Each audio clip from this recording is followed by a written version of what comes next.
Yao died in 2233 BC. Yao ceded the throne to Shun before his death, and Shun formally succeeded to the throne after Yao's death. The reasons for Shun's succession varied according to historical sources and related documents. The first one is that during the reign of Emperor Yao, as his son Dan Zhu did not have the wisdom to succeed the throne, Emperor Yao decided to cede the throne to Shun after he discovered Shun's shrewdness and competence through the recommendations of the chiefs of lords in the four directions. In order to test Shun, Emperor Yao married his two daughters, Yi Huang and Ening, and observed Shun's virtue and ability through a series of tests. In the end, Emperor Yao considered Shun to be a person of good moral character and quite capable, and groomed Shun as his successor, a process that has been glorified in history as the Zen session. The term Zen seed refers to the practice of ancient Chinese monarchs who, due to old age or other reasons, voluntarily ceded the right to rule to a person of talent and virtue, rather than passing it on to their own relatives or sons. This system reflects the importance ancient China attached to the character and talents of its rulers, as well as the consideration of public interest and national stability. However, there are also historical records that Shun was an ordinary commoner who was recommended by the lords around Emperor Yao because of his intelligence and ability.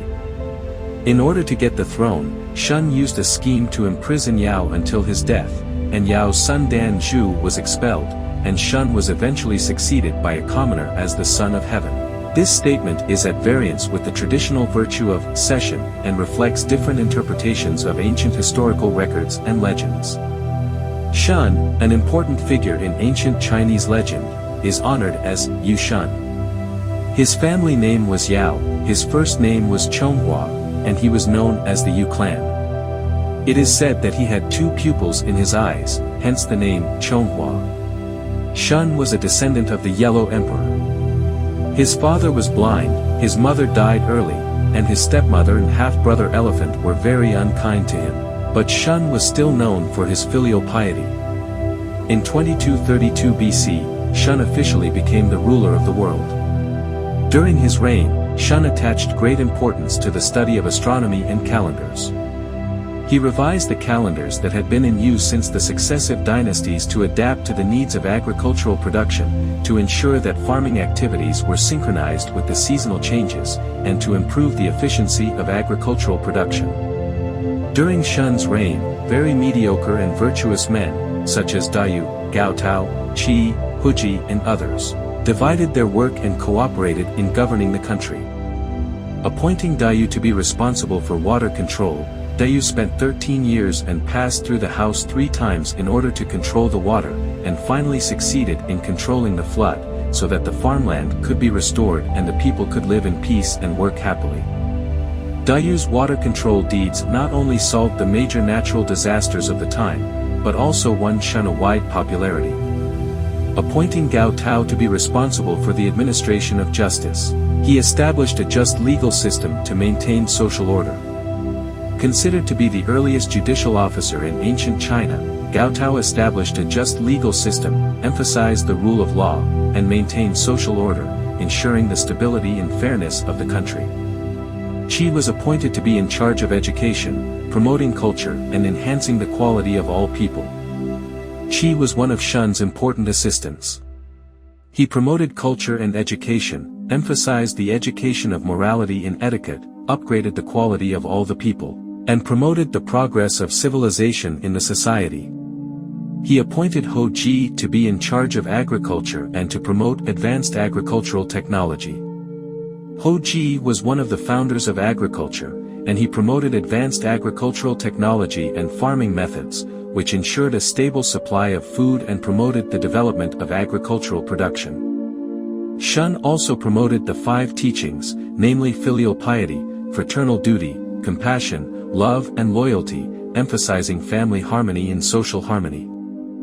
Filial piety and respect for parents, honoring elders, and doing one's duty to support and care for them. Brotherly love, brothers should love and help each other, and family members should live in harmony. Charity, parents should be kind and loving to their children and care about their children's growth and education. Love, husbands and wives should respect and support each other. Loyalty, Subjects should be loyal to the state and the monarch and fulfill their duties. The most important thing that Shun did during his reign was to create a system of punishment, of which there were 5. Namely, ink, wakes, amputation of limbs, palaces, and dapai. The details of the 5 punishment system are as follows. Ink, tattooing the criminal's face as a mark of shame. Wakes, cutting off the nose as a punishment for criminals. Gotta amputate toes to limit the mobility of criminals. Gong, castration, as a punishment for criminals. Dapai, death penalty, execution for the most serious crimes. By enacting the 5 punishment system, Shun maintained social order and legal authority, ensuring social stability and fairness. The 5 punishment system not only punished criminals, but also acted as a deterrent and reduced the occurrence of criminal behavior. During his reign, Shun knew very well that agriculture was the foundation of the economy at that time, and the steady development of agriculture ensured social stability. When the people had enough food and lived in peace, social conflicts were reduced and the country became more stable and harmonious. That is why Shun personally plowed. Shun set an example by personally taking the lead in farming and became a model of farming. By working in the fields, he demonstrated his emphasis on agriculture and respect for farmers, which inspired the people of the country. Encouragement of reclaiming wasteland. Shun encouraged the people to reclaim wasteland and increase the area of cultivated land.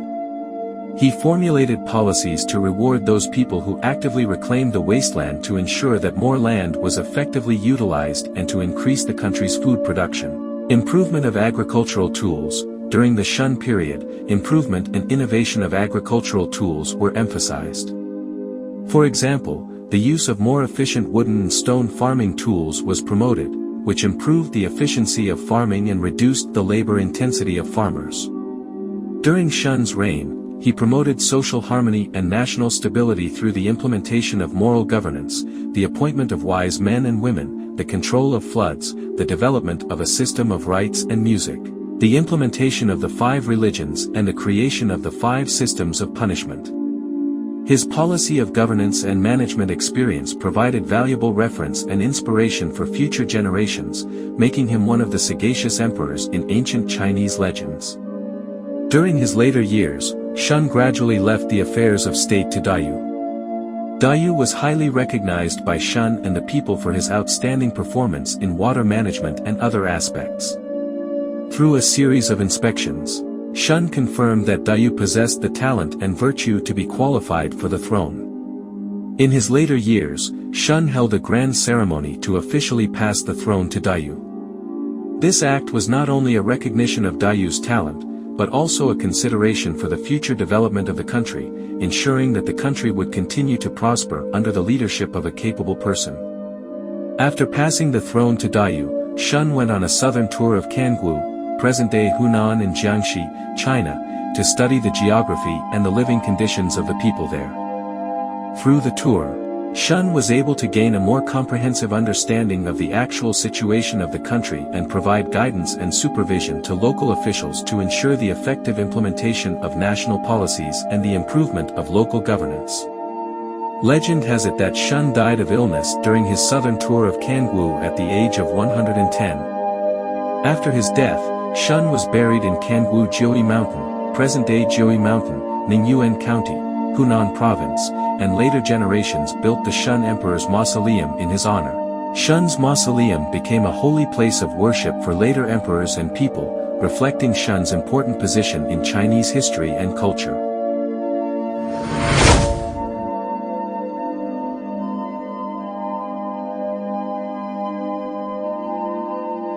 After Shun died in about 2194 BC during a southern tour, Dayu kept mourning for him for 3 years and lived in Yangcheng, present-day Dengfeng City, Hunan Province, China, and did not immediately succeed to the throne, but rather ceded it to Shun's son Shangjun. However, lords came to pay their respects to Dayu, and eventually, with the support of the lords, Dayu officially succeeded to the throne and resided in Yangcheng. After becoming the Lord of Heavenly Communion, Dayu further unified the tribes and eventually established the Xia Dynasty. The first hereditary dynasty in Chinese history, marking the transformation of Chinese society from tribal alliance to a state system and formally entering the stage of early statehood. Dayu, circa 2200 BCE, 2100 BCE, surnamed Si and known as Wenmian, was the founder of the Xia Dynasty in ancient China and a famous water control hero. His father was a water control official during the reign of Emperor Yao, but was exiled to Mount Yu, in present-day Donghai County, Jiangsu Province, China, where he eventually died because of his failure to control water. Learning from his father's lessons, Dayu invented a new method of channeling water and became one of the great heroes in the history of the Chinese nation. Born in the Yu Shun tribe, Dayu received a good education from a young age, learning about water management and governing the country. After his father failed to rule water. After taking over the task of water treatment, Dayu decided to adopt a different approach from his father's. He advocated unblocking the waterways so that the flood water could flow smoothly into the sea, instead of simply blocking the flood water. During his water rule campaign, Dayu, together with his assistants Bo Yi and Ho Ji, trekked through the mountains, ate and slept in the wind, and traveled all over the Central Plains. He personally led the people to build embankments and dredge the river for 13 years, and finally succeeded in curing the flood, restoring the farmland and allowing the people to live in peace and work happily. During this period, he passed the door of his house 3 times without entering it, demonstrating a firm sense of responsibility and selfless dedication. During the process of water control, Dayu gained a deep understanding of the situation in different regions and divided China into 9 states: Jizhou, Yanzhou, Qingzhou, Shuzhou, Yangzhou, Jingzhou, Yuzhou, Yangzhou and Yongzhou. He practiced local autonomy and strengthened centralized power. The division of the 9 states not only promoted the standardization and institutionalization of local governance, but also strengthened the central government's control over the localities. To commemorate his achievements and to unify the world, Dayu decided to cast 9 tripods. The 9 cauldrons represented the 9 states and symbolized Dayu's rule over the whole country. Dayu ordered the governors of the 9 states to dedicate bronze, and craftsmen were in charge of the casting, which took place under the Jing Mountain, in the western part of present-day Hubei Province, China. The 9 tripods corresponded to the 9 states divided by Dayu, and the design of each tripod reflected the form of mountains and rivers in each state. Among the 9 tripods, the Yuzhou tripod was the central grand tripod, symbolizing the central hub. The concentration of the 9 tripods in Yangqing, the capital city of the Xia Dynasty, showed that Dayu became the lord of the 9 states and united the world. Not only did Dayu cast the 9 tripods, but he also held the Tushan assembly at Tushan Mountain, near present-day Bengbu, Anhui Province, which was an important event in ancient Chinese history, marking the official establishment of the Xia Dynasty. The main purpose of the Tushan assembly was to review the number of vassal states in the world and to maintain the relationship between the Xia Dynasty and the vassal states. Through this conference, Dayu hoped to clarify his position as the son of heaven and strengthen his ties with all the vassals. At the Tushan assembly, Dayu wore a dharma costume and held a staff, and communicated with the vassals of the 4 directions. The vassals, arranged in the direction of their countries, saluted Dayu, who returned the salute. He expressed his humility at the meeting and asked for rebuke and advice from the vassals in order to know his faults and change them. The success of the conference further enhanced the prestige of Dayu, marking his success in unifying the 4 quarters of the vassals and establishing the rule of the Xia Dynasty. Around 2100 BC, Dayu died of illness while inspecting water conservancy projects at Mount Huiji, present-day Shaoxing City, Zhejiang Province. He was buried in Mount Huiji, and the Dayu mausoleum was built by later generations as a memorial. After Dayu's death, his son Kai succeeded to the throne, starting the Xia Dynasty, the first hereditary dynasty in Chinese history, ending the previous system of Zhen Si Dam and marking a major shift in the ancient Chinese political system. The implementation of the hereditary system made the inheritance of the throne more stable, which contributed to the long-term development of the country and the consolidation of the regime. The establishment of the hereditary system of kingship marked a major shift in the political system of ancient China, and had a profound impact on the political system of later generations. Although this system reduced political struggles to a certain extent, it also brought some drawbacks, such as power struggles and political corruption within hereditary dynasty. The establishment of the Xia Dynasty by Dayu, the first hereditary dynasty in Chinese history, marked a new stage of state governance. His system of state governance, ritual and music, and legal system had a profound impact on the politics and culture of later generations. The 9 tripods of Dayu symbolize the unity of the state and the centralization of power, and have become an important symbol of Chinese culture.